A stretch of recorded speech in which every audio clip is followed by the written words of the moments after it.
Right now, as you read this, there's a voice in your head. You can hear it saying these very words, but here's a strange question you've probably never asked. Whose voice is that exactly? It sounds like you, but you're not speaking. Your mouth isn't moving, no sound is being made, and yet you hear it perfectly, clear as day. That silent voice narrates almost your entire life. It plans, it worries, it argues, it daydreams. Some people have it running non-stop all day long. Others barely hear it at all. So what actually is this inner voice? Where does it come from, and why do we have one? The answer touches the very core of who you are. Let's start with what this voice really is. Scientists call it inner speech. It's the experience of talking to yourself, silently inside your own mind, and it is one of the strangest things about being human. To understand where it comes from, we go back to childhood. Picture a very young child, maybe 3 years old. Watch them play and you'll notice something. They talk to themselves out loud constantly, narrating their own actions as they go. Now I put the block here, now the car goes fast. This is called private speech, and it's completely normal. The child is using language to guide their own behavior. They're literally thinking out loud. Then, as the child grows older, something fascinating happens. That out loud talking doesn't disappear. Instead, it slowly goes underground. It becomes quieter and quieter and quieter, until eventually it goes completely silent. The words move from the mouth to the mind, and that silent, internal version is the inner voice you hear right now. Your inner voice is basically childhood speech, that learned to whisper and then to hide. This idea came from a brilliant psychologist named Vygotsky.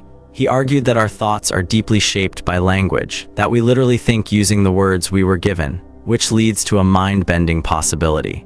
The voice in your head speaks your native language. It uses the phrases and tone you grew up around. In a very real sense, your inner voice was built by the people who raised you. Now let's look at what's happening in your brain. When you speak out loud, specific regions activate. One area plans the words you want to say. Another controls the muscles of your mouth and throat. Here's the amazing part about inner speech when you talk to yourself silently. Your brain activates almost the same regions. It fires up the speech planning area as if you were truly about to speak, but at the very last moment, it sends a signal to cancel the movement. The command to speak is created.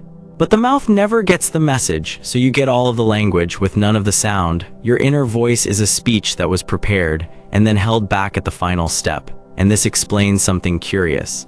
Have you ever noticed that when you read, you can almost hear the words in your head? That's your speech system quietly activating, turning silent text back into inner sound. But the inner voice does so much more than narrate. It's one of your most powerful mental tools. Think about how you solve a hard problem. You often talk yourself through it step by step. First I'll do this, then that, then check the result. This inner talk helps you plan and organize. It lets you hold ideas still and examine them. It's like having a conversation with yourself, to think more clearly than you ever could in silence. Your inner voice is also the guardian of your willpower when you resist a temptation. There's often a voice saying, no, not now. It's how you talk yourself out of a bad decision and into a better one. It's even tied deeply to your memory when you repeat a phone number to remember it. You're using your inner voice as a mental notepad, holding the sounds alive by silently repeating them. But here's where it gets truly strange. Not everyone experiences this the same way. Some people have almost no inner voice at all.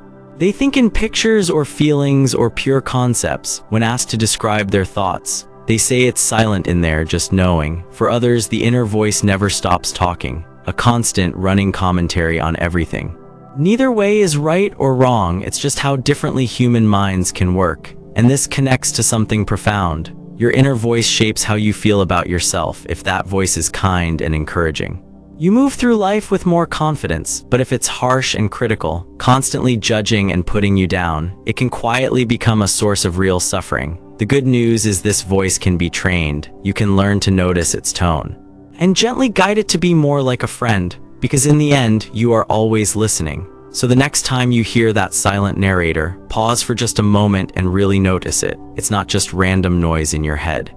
It's childhood language that learned to whisper. It's your greatest tool for thinking and planning. And it's one of the most human things about you. A private conversation that never ever stops. Thanks for watching. Stay curious.